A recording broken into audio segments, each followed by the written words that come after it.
I, for today's teardown, not one but two boxes. They are parts of the Soviet military R-142 radio system, mounted usually in GAZ-66 trucks. So check the links in the video description about this system. It is a big system with several radios and everything.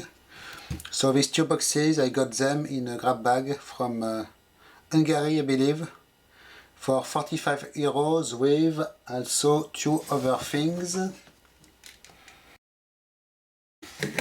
I saw one hour meter like this, which is already featured on my YouTube channel, but it is always good to have one more.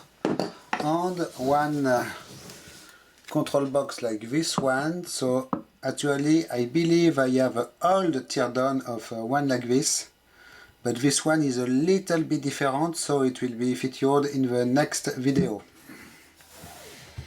But for now, these two boxes. So we have obviously a big master interconnect box here with a number of connectors.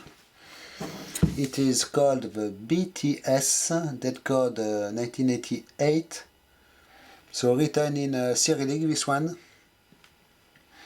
So we will try to figure out if it was made in the Soviet Union or in another Eastern Bloc country. First, the screws here are not typically Soviet. They are, if it was Soviet, we should have rounded head screws. Not sure. Connectors seems to be very Soviet with,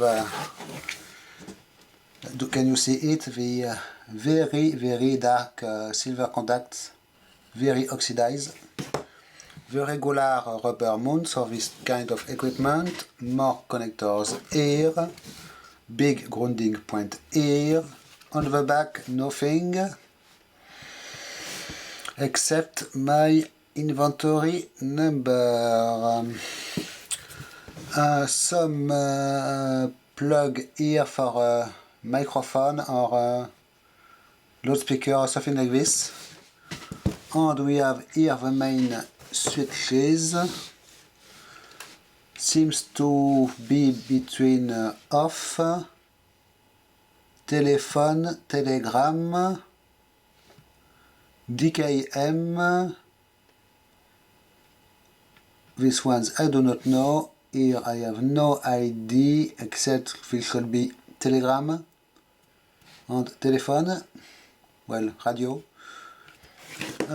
Another switch here, some kind of light indicator here behind the cover, but it's just a regular Soviet light fixture in here. And it is all for the outside of this box. The second box, which we will open first because it is smaller, called GE2. Here a much older dead code of 77 and just a bunch of connectors, which are called D here. You can see usually on Soviet equipment they should have a kind of W letter.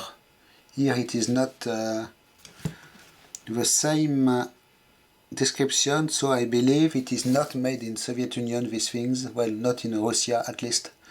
And look at this weird little logo here on the plate. And yes, I do recycle inventory numbers whenever I sell or scrap something. I reuse the number, but I keep track of what was the original equipment for this number, of course. I keep everything. So let's open this one. Oh, I can see it is actually written here on the top of the plug. Will you see it? Made in USSR in Cyrillic. So this is at least genuine Soviet made connector. Not sure it is existing on the other box.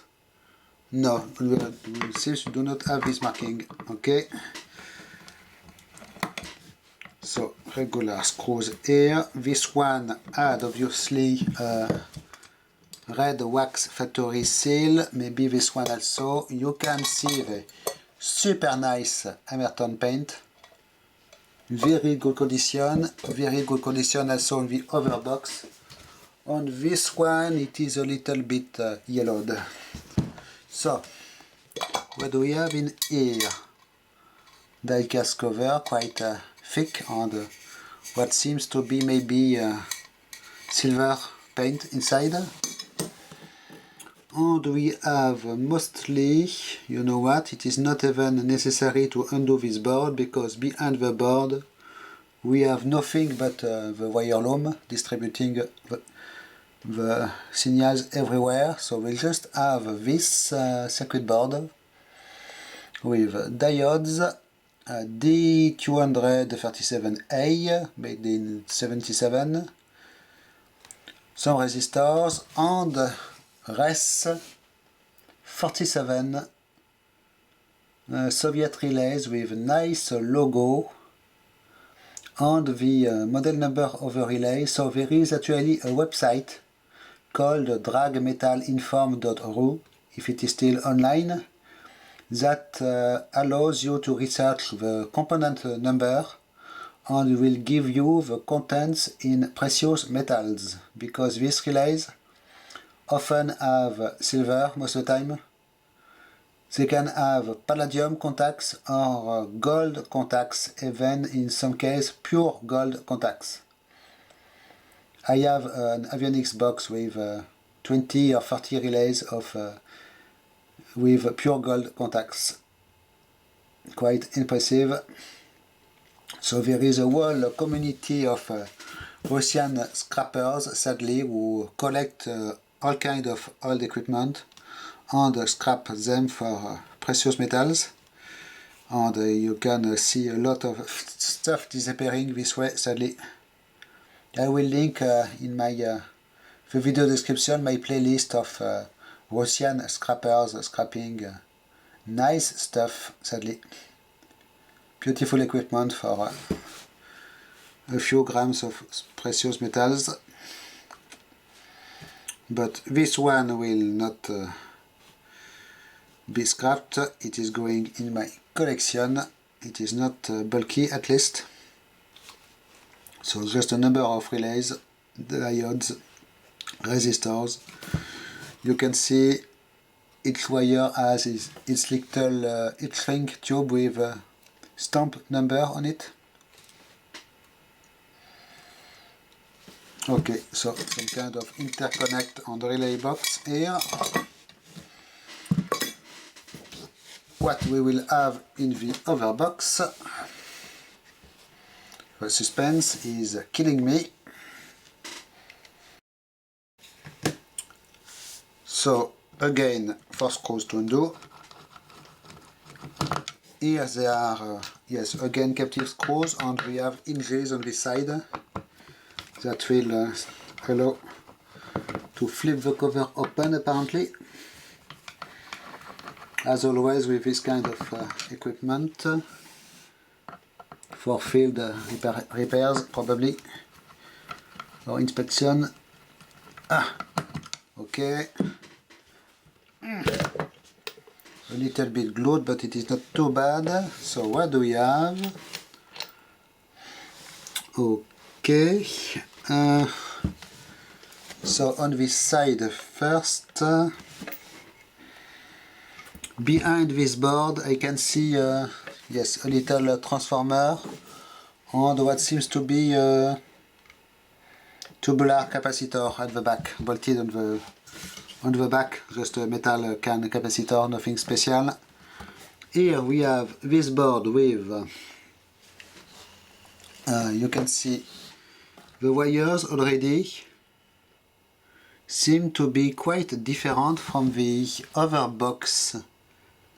You can see immediately the difference of construction. So this is not, by the way, a transformer, it is just an inductor, it seems, just 2 wires. Because if you look again into this one, I do not know if you will see here, but the wires are not the same colors at all, most pastel colors. On the sleeve here at the back around the wires is some kind of clear fabric, wax fabric or something like this. But here we have sticky tape, black sticky tape. So immediately I can say this was maybe made in USSR, but in Russia, but this is not of Russian manufacture. Must be Czech Republic or Hungary or something like this. And also you can see the diodes here are not a regular Soviet model of diodes. I don't know what they are, but quite different. What else? Relays again. Res 47 again, but not exactly the same design. We do not have a schematic at the back, and we have here a solder point in the middle, which is not existing on the other ones. We have this little add-on board here with what seems to be quite regular diode and resistor, and one 2N2219 transistor with gold base, it seems, but do we have a logo on this one for a manufacturer? No, but obviously it is not a Soviet reference of transistor. So you can see the wires are not the same kind. We have also the little tubes here with numbers stamped with red lacquer for the inspections of the solders. So we have here the two big wire looms in black sticky tape. Going to the equipment in the cover, one very regular Russian resistor, OMLT maybe, two. These wafer switches are regular Soviet design. Yes, you can see here maybe the designation. We have one board here with an interesting mix of parts. Little connector here. This is typically Soviet. This also, this transformer. Not the transistor again, and not the resistors again. And same here, you can see non-Soviet resistor, everything else is typically Soviet or Russian. Okay, the little bulb socket here, the switch on the other side, and it is all. Okay, so I was expecting actually more electronics in this thing.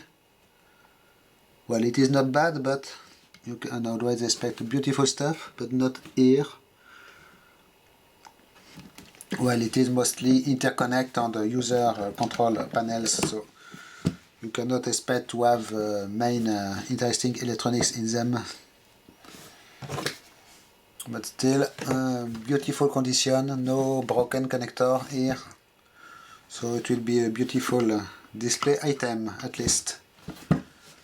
Okay, and even the rubber here is in a good condition, not decaying, so which is good, because these parts are super hard to find as replacement parts. Okay, so two more items in my little collection. Thanks for watching, bye bye.